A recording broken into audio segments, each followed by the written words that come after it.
अस्सलाम वालेकुम everyone, I hope you all are doing well. So last class में हमने अपने कुछ फ़ोटोशॉप के एडवांस टूल्स के बारे में स्टडी किया था, तो आप लोगों को क्लियर इंस्ट्रक्शंस मिल गए होंगे कि किस तरीके से हम अपना काम करते हैं और आप किस तरीके से टेक्स्ट टूल की वेरिएशंस को as a advance Photoshop working use कर सकते हैं। ठीक है जी। सो आज हम अपना नेक्स्ट लेक्चर स्टार्ट करते हैं। सो नेक्स्ट लेक्चर में आज हम सीखेंगे कि किस तरीके से आप अपना एक कलर स्वॉच या कलर बोर्ड या आप कलर बैलेंसिंग किस तरीके से कर सकते हैं। ठीक है जी। क्योंकि कलर बैलेंसिंग करने के लिए सबसे प्रॉपर एक मेन एलिमेंट जो होता है वो ये होता है कि आपको पता होना चाहिए कि कलर थ्योरी क्या होती है। ठीक है जी। तो मैं यहाँ पे सबसे पहले आप लोगों को थोड़ी सी थ्योरी बताना चाहूँगी, क्योंकि जब तक आपको थ्योरी एक्सप्लेन नहीं होगी तो आपके लिए प्रैक्टिकल परफॉर्म करना थोड़ा सा मुश्किल हो जाएगा। ठीक है। सो मैं यहाँ पे टाइप करूँगी कलर थ्योरी व्हाट इज़। चाहे तो आप इंटरेस्ट पे कर लें, चाहे तो आप गूगल पे कर लें, it's totally up to you. दोनों सर्च इंजन्स हैं, दोनों पे आप काम कर सकते हैं। ठीक है। What is colour theory. ठीक है जी। कलर थ्योरी यहाँ पे मैंने आप लोगों को बता दी।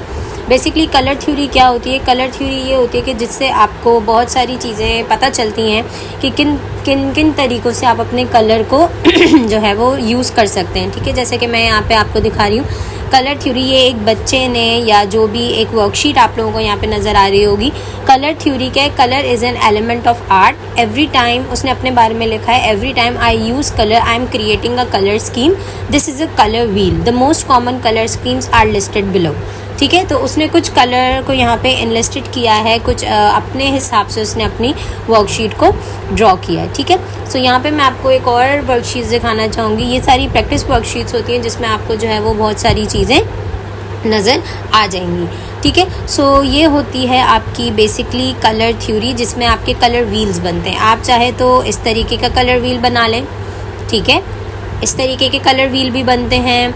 सेकेंडली अगर आप चाहें तो इस तरीके के कलर व्हील भी बनते हैं।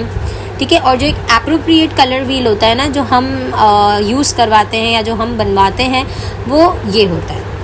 ठीक है। ये होता है हमारा कलर व्हील, जिसके अंदर बहुत सारे तरीक़ों के शेड्स आ जाते हैं, बहुत सारे तरीक़ों के टिंट्स आ जाते हैं।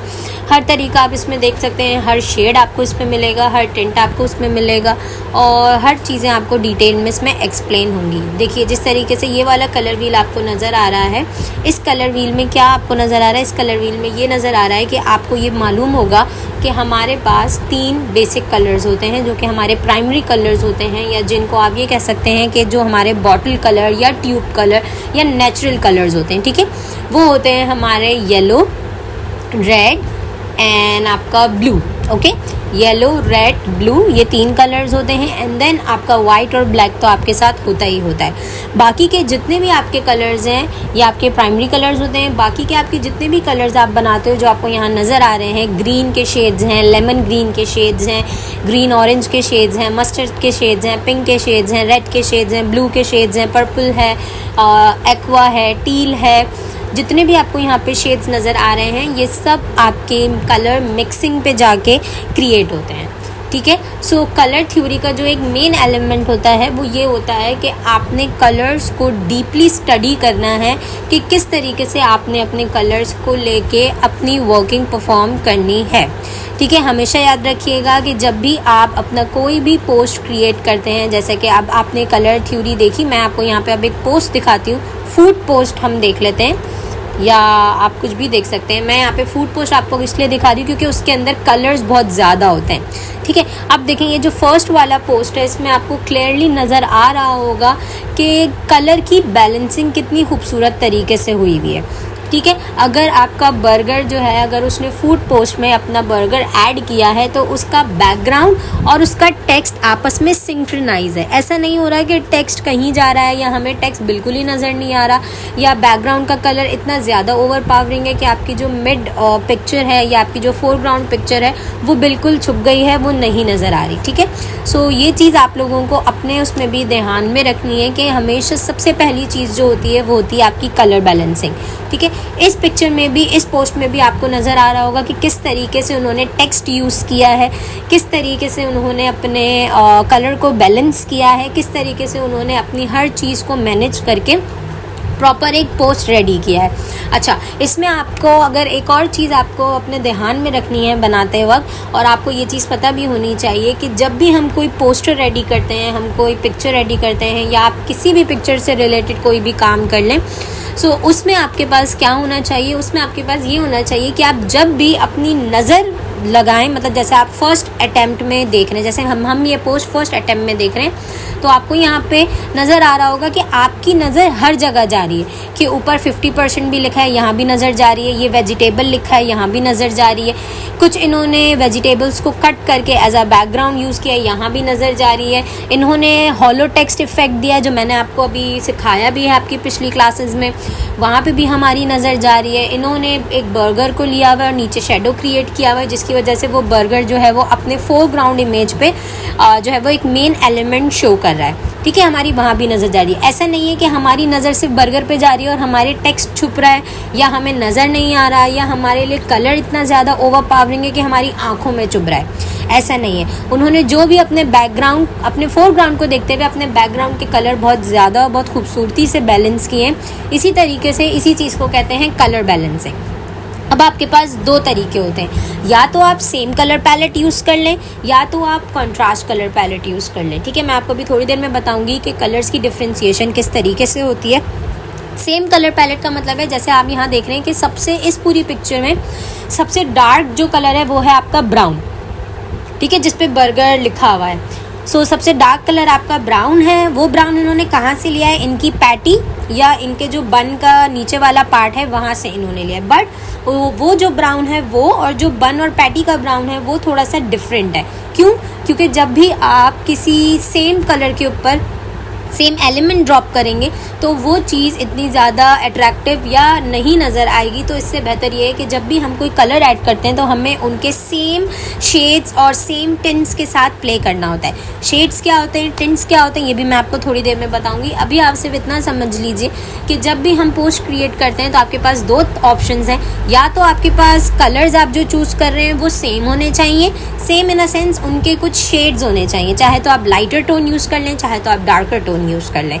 ठीक है, अब यहाँ पे आपको कुछ रेड एलिमेंट भी नज़र आ रहा होगा, जैसे उन्होंने ऑर्डर नाउ जो लिखा हुआ है वो रेड पे लिखा हुआ है, वेजिटेबल जो लिखा हुआ है वो रेड पे लिखा हुआ है। ठीक है, सो ये क्या होते हैं, ये आपके सब्सटीट्यूट कलर्स होते हैं जो इतने ज़्यादा ओवर पावरिंग नहीं होते, बट हाँ वो आपके कलर के साथ, जो आपने कलर चूज़ किया है उसके साथ बैलेंस क्रिएट करते हैं। एक ये होता है। दूसरी चीज़ होती है आपको, जैसे कि ये नज़र आ रही है। अब ये अगर आप सोशल पोस्ट देखें तो इसमें देखें आपके पास मल्टीपल कलर्स हैं। इसमें आपके पास मस्टर्ड है, ग्रीन है, ऑरेंज है, येलो का शेड है, थोड़ा सा रेड ऑरेंज का शेड है। ठीक है, सो ये सारे इसके अंदर आपके पास मल्टीपल ऑफ कलर्स हैं।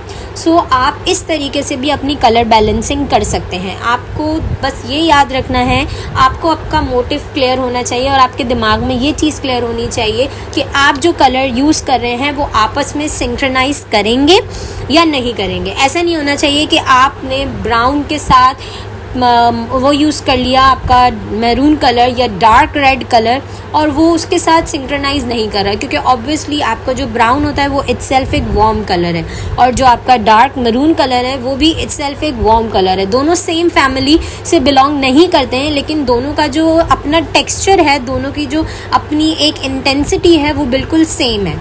ठीक है, सो आपने ऐसा बिल्कुल नहीं करना, अपनी सारी चीज़ों को मैनेज करना है। और सबसे मेन इम्पॉर्टेंट होता है आपका कलर। जितने ज़्यादा आपके कलर और आपका टेक्स्ट, जितना ज़्यादा आपका कलर और आपका टेक्स्ट इन्हेंस होगा, नज़र आएगा, उतना ज़्यादा अट्रैक्टिव लगेगा। अब आप देखें इस पोस्ट में भी आपको ऊपर नज़र आ रहा होगा कि उन्होंने हॉलो टेक्स्ट इफेक्ट का यूज़ किया, जो मैंने आपको आपकी प्रीवियस लेक्चर में बताया भी था। इसीलिए मैंने आप लोगों को टेक्स्ट को लेके बहुत ज़्यादा चीज़ें एक्सप्लेन की हैं और मज़ीद कुछ ऐसी चीज़ें हैं जो मैं मज़ीद आगे एक्सप्लेन करना चाहूँगी, जिससे आप लोग के जो पोस्ट हैं उनमें जो है वो अट्रैक्शन पैदा होती है। क्योंकि आप देखें जितने भी पोस्ट हमें यहाँ पे नज़र आ रहे हैं सब के साथ एक पिक्चर है, एंड जो भी उन्होंने अपना कार्ड प्ले किया हुआ है एज अ टेक्स्ट प्ले किया हुआ है। ठीक है, पिक्चर का अपना काम है। ये वाली देखें, ये मैंने आपको मेरा जो प्रीवियस लेक्चर है उसमें ही मैंने आपको ये डिस्क्राइब किया है कि किस तरीके से आप अपना एक जो आपका टेक्स्ट इफेक्ट है वो कैसे दे सकते हैं। सो सबसे इम्पॉर्टेंट जो आप as a designer, as a worker, important element जो होता है वो होता है आपका टेक्स्ट। ठीक है, पिक्चर आपकी होना अच्छी बात होती है, बट जितना अच्छा आपका टेक्स्ट होगा उतना अच्छा आपके लिए और ज़्यादा यूज़फुल रहेगी ये चीज़। आई होप कि आपको समझ में आया होगा कि आप कलर बैलेंसिंग किस तरीके से करते हैं। तो हम चलते हैं कलर के नेक्स्ट टॉपिक की तरफ। ओके जी, कलर के नेक्स्ट टॉपिक के लिए हम यहाँ पे जो हमने कलर व्हील निकाला था हम वो चूज़ कर लेते हैं। बैक पे जाके जो हमारा कलर व्हील है ये फूड पोस्ट के पहले, ठीक है, ये वाला जो कलर व्हील है, ताकि मैं आप लोगों को बता सकूं कि कितने तरीके के शेड्स और कितने तरीके के टिंट्स और किस तरीके की पिक्चर होती है, और आप किस तरीके से अपने कलर्स को रीड कर सकते हैं, और आपके लिए वो यूज़फुल भी रहेगा और आपको वो चीज़ क्लियर भी हो जाएगी। ठीक है, तो मैंने यहाँ पे अपनी पिक्चर सेव कर ली है। And then what I have to do, simply I firstly get my Photoshop open, जो ऑलरेडी मैंने ओपन किया हुआ है, and then I'll open a new document by pressing Ctrl N in my keyboard in my laptop and just click on a create. Then what you have to do, the first thing is must that you have to unlock your layer by pressing Alt double click. By pressing Alt double click you can easily unlock your background. And yeah, now what we have to do, we have to study about the colors। ठीक है, अब मैं आपको बताऊंगी कि colours किस तरीके से पढ़े जाते हैं। अभी तो आपने देखा कि आप कलर की बैलेंसिंग कैसे यूज़ कर सकते हैं, अब आप ये देखेंगे कि कलर पढ़ते कैसे हैं, क्योंकि कलर की एक अपनी थ्योरी होती है, कलर को पढ़ने का अपना एक स्टाइल होता है, अपना एक तरीका होता है। ठीक है, सो मैं यहाँ पे फाइल पे जाऊँगी and then I will go to place embedded, and मैं डेस्कटॉप पे जाके, क्योंकि मेरी वो जो पिक्चर है वो डेस्कटॉप पे सेव हुई है, तो सिंपली मैं डेस्कटॉप पे जाके अपनी ये पिक्चर को प्लेस कर दूँगी, ताकि मैं जो भी वर्किंग करना चाहती हूँ वो मैं इटसेल्फ इस पे कर सकूँ। ठीक है, और आप लोगों को एक सिनेरियो भी क्रिएट कर दूँ और लेक्चर भी जो है वो हमारा आप लोगों को समझ में आ जाए। ठीक है, so this is your colour wheel. Okay, इसको हम कहते हैं, सो मैं यहाँ पे थोड़ा सा अपना कंट्रोल और शिफ्ट एन लेयर लेके आप लोगों को थोड़ा सा डिस्क्राइब करूँगी इन अ फॉर्म ऑफ रिटन वे, ताकि आप लोगों को समझ में आए। ठीक है, इसको हम कहते हैं हमारा ब्लैक कलर हम सेलेक्ट कर लेते हैं अपने सॉच बॉक्स में से, ताकि वाइट आपको जो भी बता रही हूँ मैं वो आपको क्लियर हो सके। ठीक है, so this is our colour wheel. Okay, then थोड़ी सी इसकी जो स्मूदनिंग है, फ्लो जो है वो मैं थोड़ा सा 50% कर देती हूँ या 49, एंड स्मूदनिंग जो है वो मुझे इतनी ज़्यादा नहीं चाहिए, सो आई गो विद द 60%, ताकि मैं जो लिख रही हूँ वो आप लोगों को नज़र आए। ठीक है, so this is your colour wheel. Okay, colour wheel में आप लोगों को, आप गौर से देखें, इसमें आपको मल्टीपल चीज़ें नज़र आ रही होंगी। मैं आपको थोड़ा सा जूम इन करके भी दिखा देती हूँ। ठीक है, अच्छा जी, अब सबसे पहले मैंने बात की थी प्राइमरी कलर्स की। ठीक है, प्राइमरी कलर्स आपके कहाँ हैं, ये आपका येलो कलर, ठीक है, आपका ब्लू कलर, आपका रेड कलर। ठीक है, ये होते हैं आपके प्राइमरी कलर्स। ओके, ठीक है, सो प्राइमरी कलर्स के बाद पी हम इस पे लिख देते हैं, ताकि आपको पता चले कि ये आपके प्राइमरी कलर्स हैं। अब प्राइमरी कलर्स के बाद आपको यहाँ पे नज़र आ रहा होगा कि अंदर की तरफ जो इसके शेड्स हैं, या अंदर की तरफ वाला जो पार्ट है वो बहुत ज़्यादा लाइट है, light, dark, dark, dark, dark, dark and darker. ठीक है, इस तरीके से ये न्यूट्रल्स चल रहे हैं। सो अंदर वाला जो बिल्कुल लाइटेस्ट पार्ट होता है उसको हम कहते हैं टिंट्स। क्यों कहते हैं टिंट्स? उसको हम टिंट्स इसीलिए कहते हैं क्योंकि लड़कियां जो गर्ल्स होती हैं वो ज़्यादा इस चीज़ से फेमिलियर होंगी कि आप जब भी अपने फेस पे कोई टिंट यूज़ करते हो वो बहुत लाइट होता है। ठीक है, इटसेल्फ जब आप उसको अप्लाई करते हो तो उसकी एक अपनी थिक कंसिस्टेंसी होती है, बट जब आप उसको ब्लेंड करते हो सो वो इटसेल्फ थोड़ा सा लाइट टेक्सचर देता है आपको। ठीक है, सो इसको हम कहते हैं टिंट्स। जो भी आपके कलर पैलेट में टिंट्स होंगे उसका मतलब ये है कि उसके अंदर जो वाइट एलिमेंट है, जो वाइट कलर है वो ज़्यादा होगा और उसका जो ओरिजिनल कलर है वो कम होगा, तो आपका टिंट क्रिएट होगा। ठीक है, अब आप देख रहे होंगे बीच में आपको एक नॉर्मल सा पोर्शन नज़र आ रहा है जो कि ना इतना लाइट है ना इतना डार्क है। बिल्कुल मिडिल पोर्शन में है, बिल्कुल मिडिल पे है, ना कि वो उसमें आपको लग रहा है कि इतनी ज़्यादा शेडो दिया हुआ है, इतना ज़्यादा ना कि उसमें आपको टिंट नज़र आ रहा होगा। तो इसको हम कहते हैं टोन। ओके, इसको हम कहते हैं tone. Tone in a sense, tone का मतलब होता है थोड़ा सा ग्रे एलिमेंट, ना तो वाइट इतना ज़्यादा है, ना तो ब्लैक इतना ज़्यादा है, ना तो उसमें कलर अपना इतना ज़्यादा है, बैलेंस चल रहा है। एक न्यूट्रल शेड्स होते हैं जिन पे आप वर्किंग कर सकते हो ईजिली और बहुत अच्छी कलर पैलेट निकाल सकते हो। ठीक है, लास्टली आपको यहाँ पे नज़र आ रहा होगा, ये जो आपका लास्ट वाला सर्कल है, यहाँ पे आपको सिर्फ डार्कर शेड्स नज़र आ रहे होंगे। ठीक है, why? Because these all are your shadows. ठीक है, आपको जब भी अपने कलर में कोई शेडो क्रिएट करना है, कोई आपको अपने कलर में डार्क एलिमेंट यूज़ करना है, तो आप शेडोज़ की तरफ जा सकते हैं। शेडोज़ का मतलब क्या होता है, इसमें ब्लैक एलिमेंट ज़्यादा होता है एंड कलर का जो अपना एलिमेंट होता है ओरिजिनल, वो कम होता है। ठीक है, so these are 3 things that you have to be in take it in your mind, just like shadow, tone and tints. These 3 things are very important if you are working with the color theory or if you are working with the color palette. Okay, second terminology क्या होती है इसकी, जो आपका original colour होता है। For example मैं बस अपने अंदाजे से, अगर आपका ये वाला येलो कलर ओरिजिनल कलर है तो इसको हम कहते हैं ह्यू, HUE, ह्यू। ठीक है, ह्यू का मतलब होता है आपका ओरिजिनल कलर जो आपको डायरेक्ट सनलाइट से मिलता है, या जो आपका बॉटल कलर होता है या ट्यूब कलर होता है, उसको हम कहते हैं ह्यू। ठीक है, ह्यू के बाद जो इसकी ऊपर वाली आपको नज़र आ रही है, जो ऊपर डार्कर है नीचे लाइटर है, सो ये सारी चीज़ों को हम कहते हैं सैचुरेशन।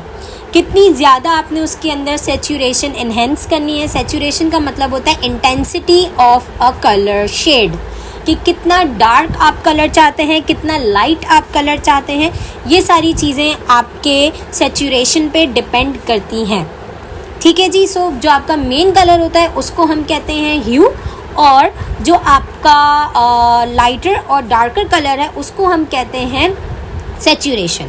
ठीक है, अब आपने एक और चीज़ भी ध्यान में रखनी है कि प्राइमरी कलर्स के बाद जो आपके पास कलर्स आते हैं उनको हम क्या कहते हैं। ठीक है, प्राइमरी कलर आपके पास एक कलर है, प्राइमरी कलर के पास आपके पास जो कलर आते हैं, एक होता है आपका मोनोक्रोमेटिक, मोनोक्रोमेटिक, एक होता है आपका एनोगुलस कलर पैलेट, एक होता है आपका complementary colour palette, control Z, complementary colour palette. Okay, so अब हम ये 3 चीज़ें पढ़ेंगे कि इन 3 चीज़ों को आप किस तरीके से डिफ्रेंशिएट कर सकते हैं, और ये 3 चीज़ें अपने आप में किस तरीके से एक ब्यूटीफुल एलिमेंट क्रिएट करती हैं। ये सारी चीज़ें कलर व्हील में इसलिए ज़रूरी होती हैं क्योंकि हम जब भी वर्किंग करते हैं तो हमें सबसे पहले ये ध्यान में रखना होता है कि हमें काम किस पे करना है। या तो हम अपने टिंट्स पे काम करेंगे, या तो हम अपनी टोन पे काम करेंगे, या तो हम अपने शेडोज़ पे काम करेंगे, या हम अपनी ह्यू पे काम करेंगे with the help of saturation. ठीक है, सो आपने हमेशा ये चीज़ याद रखनी है कि आपने वर्किंग किस पे करनी है। जब भी आपने अपना कोई पोस्ट रेडी करना है, या जब भी आपने अपनी किसी भी चीज़ पे वर्किंग करनी है, तो आपने ये चीज़ ध्यान में रखनी है कि सबसे पहले आपको चूज़ करना है कि आपने सिर्फ टिंट्स पे काम करना है, मीन्स पेस्टल टोन्स। टिंट्स को हम अपनी लैंग्वेज में पेस्टल टोन्स भी कह सकते हैं, जिसमें थोड़ा सा लाइट और थोड़ा सा वाइट एलिमेंट ज़्यादा होता है। ठीक है, या आपको टोन्स में काम करना है जो कि ना इतने ज़्यादा डार्क होंगे ना इतने ज़्यादा लाइट होंगे, मिडल फॉर्म में होंगे, ताकि आप इजीली उस पर वर्किंग कर पाओ। या आपको सिर्फ शेडोज़ पे काम करना है। शेडोज़ का मतलब होता है सिर्फ डार्कर एलिमेंट। ठीक है, अगर आप अपने पोस्ट पे डार्कर एलिमेंट ले रहे हो, अगर आपका बैकग्राउंड का जो आपका कलर है वो डार्क है, आपके टेक्स्ट का कलर डार्क है, तो कोशिश ये कीजिएगा कि आपकी जो पिक्चर हो उसके अंदर थोड़े से वाइब्रेंट कलर हो। ठीक है, ताकि आपकी दोनों चीज़ें बैलेंस रहें। ऐसा नहीं होना चाहिए कि आपकी पिक्चर का कलर भी जो है वो शेडो से बिल्कुल मिलता जुलता है, सो तो ना आपको फोरग्राउंड में कुछ नज़र आएगा, ना आपको बैकग्राउंड आपका क्लियर होगा, दोनों चीज़ें आपस में मर्ज हो जाएंगी, कोलैप्स कर जाएंगी। ठीक है, सो वो एक अच्छी बात नहीं होती। अगर आपको इन तीनों चीज़ों पे वर्किंग नहीं करनी है, so then you can easily go for the hue. आप अपना जो नेचुरल कलर है वो सेलेक्ट कर लें एंड देन आप सैचुरेशंस के साथ प्ले करें। सेम कलर फैमिली में रह के आप उसकी सैचुरेशंस के साथ प्ले करें। कहीं आप लाइट कलर्स दे दें, कहीं आप डार्क कलर्स दे दें। अगर आपकी जो पिक्चर है उसके अंदर कोई ऐसा एक पॉपअप कलर है, जैसे रेड एक पॉपअप कलर होता है, आपका ब्लू एक पॉपअप कलर है, आपका पर्पल एक पॉपअप कलर है, अगर इस तरीके का कोई पॉपअप कलर एलिमेंट्स हैं तो आप वो भी ऐड कर सकते हैं। ठीक है जी। सो अब हम पढ़ते हैं कि हमारे ये जो मोनोक्रोमैटिक, एनॉग्युलस और कॉम्प्लीमेंट्री कलर्स हैं इनको आप कैसे पढ़ेंगे। ओके जी। सो क्रोमैटिक, एनॉग्युलस, कॉम्प्लीमेंट्री को डिफाइन करने के लिए मैं सबसे पहले जो मैंने ये वर्किंग की है इसको मैं इरेज कर देती हूँ बाय प्रेसिंग ई। इरेजर मेरे पास अपेयर हो जाएगा एंड देन मैं यहाँ पे मेरा बैकग्राउंड इरेजर सेलेक्ट है, सो मैं यहाँ पे अपना नॉर्मल इरेजर सेलेक्ट करके थोड़ा सा ब्रश साइज़ इंक्रीज़ करूँगी ताकि मैं एक ही तरीके से इसको जो है वो इरेज कर पाऊँ। ठीक है जी। सबसे पहले हम देख लेते हैं मोनोक्रोमैटिक क्या होते हैं। मोनोक्रोमैटिक क्या होते हैं? मोनोक्रोमैटिक होते हैं that you are having a same colour family, these are monochromes. ठीक है, एक ही कलर है, उसके डार्कर शेड्स भी हैं और उसके लाइटर शेड्स भी हैं। This is called monochromatic. कोई भी कलर का मोनोक्रोमैटिक हो सकता है, ज़रूरी नहीं है कि आप सिर्फ एक ही कलर का मोनोक्रोमैटिक लें। अगर आप ग्रीन पे देख रहे हैं, so this palette itself is a monochromatic palette. ठीक है, क्योंकि इसमें मज़ीद अपने खुद के टिंट्स हैं, अपने खुद के शेड्स हैं। सो मोनोक्रोमैटिक का मतलब होता है, mono means one, chromatic means colour. ठीक है, मोनोक्रोमैटिक का मतलब होता है कि mono means one and chromatic means colour, इसीलिए इसको कहते हैं मोनोक्रोमैटिक। आप कोई भी कलर का वन शेड लेके प्ले कर सकते हैं, उसको हम कहते हैं मोनोक्रोमैटिक कलर पैलेट। सेकंड चीज़ आपके पास आती है एनॉग्युलस कलर पैलेट। एनॉग्युलस कलर पैलेट क्या होता है? जैसे आपको यहाँ पे ब्लू कलर नज़र आ रहा होगा जो आपका प्राइमरी कलर है, या आपको जिसको मोनोक्रोमैटिक बोल सकते हैं। इसके आसपास जितने कलर्स हैं, इसके 2 to 3 शेड्स। ठीक है, जैसे आपको यहाँ पे नज़र आ रहा होगा, थोड़ा सा एक्वा कलर भी है ब्लू का। ठीक है, टर्कोइज भी कलर है इसके अंदर, सॉरी हाँ एक्वा कलर है, टर्कोइज भी आप कह सकते हो, एक्वा टर्कोइज बहुत कलर है। यहाँ पे आपको इस पे पर्पल और थोड़ा सा मजेंडा नज़र आ रहा होगा। ठीक है, सो ये जो फैमिली है आपकी, आसपास के जो कलर्स होते हैं इनको हम कहते हैं एनॉग्युलस। ठीक है, इनको हम कहते हैं एनॉग्युलस कलर पैलेट। ओके, एनॉग्युलस की स्पेलिंग थोड़ी सी एनॉग्युलस। ठीक है, इनको हम कहते हैं एनॉग्युलस कलर पैलेट। आपके साथ जो आपका मेन कलर है उसके आजू बाजू, मतलब राइट और लेफ्ट में जितने भी कलर्स आपको नज़र आ रहे होंगे, 2 शेड एंड मैक्सिमम 3 शेड, उनको हम कहते हैं एनॉग्युलस कलर। ठीक है जी। कॉम्प्लीमेंट्री कलर्स क्या होते हैं? कॉम्प्लीमेंट्री कलर्स ये होते हैं, जैसा कि आपने देखा होगा कि हम जब भी कोई चीज़ डिज़ाइन करते हैं या हम कुछ भी डिज़ाइन करते हैं, सो उसके कुछ कॉन्ट्रास्टिंग कलर्स होते हैं। ठीक है, जैसे आपको पता होगा कि पर्पल का जो कॉन्ट्रास्ट होता है वो येलो होता है, इसी तरीके से रेड का जो कॉन्ट्रास्ट होता है वो ग्रीन होता है। ठीक है, एक्वा का जो कॉन्ट्रास्ट होगा वो मस्टर्ड या ऑरेंज कलर के शेड में होगा। So these all are complementary colours because they are complement to each other. ठीक है, these are called complementary colours. Why? Because they are creating a complement effect to each other. और जब भी हम कोई कॉम्प्लीमेंट्री कलर्स या high contrast colours use करते हैं तो हमें वो चीज़ बहुत ज़्यादा अट्रैक्टिव लगती है, या बहुत ज़्यादा उसके अंदर आप कह सकते हैं कि एक एनर्जी क्रिएट होती है। ठीक है, आपने कभी डेंजर के पोस्ट देखे होंगे। डेंजर के जितने भी एलिमेंट्स होते हैं वो रेड कलर से दिखाई देते हैं। ठीक है, ज़्यादातर रेड कलर से या ब्लैक कलर से। क्यों? क्योंकि हर कलर की अपनी एक लैंग्वेज है, अगर आप कॉम्प्लीमेंट्री कलर्स यूज़ कर रहे हैं तो वो थोड़े से हाई टोन्स पे जाएंगे।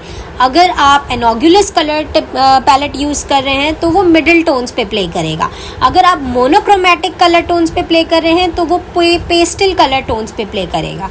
सो आपने हमेशा याद रखना है कि कोई भी काम करने से पहले आपको कलर थ्योरी को एक्सप्लेन करके डिफाइन कर लेना है कि that yes I am doing this and I want to make this. मैं ये कलर पैलेट यूज़ कर रही हूँ या मैं ये कलर पैलेट यूज़ कर रहा हूँ। वाई? बिकॉज मुझे जो है वो या तो कॉम्प्लीमेंट्री कलर पैलेट पे काम करना है, या तो मोनोक्रोमेटिक कलर पैलेट पे काम करना है, या तो एनोगुलस कलर पैलेट पे काम करना है।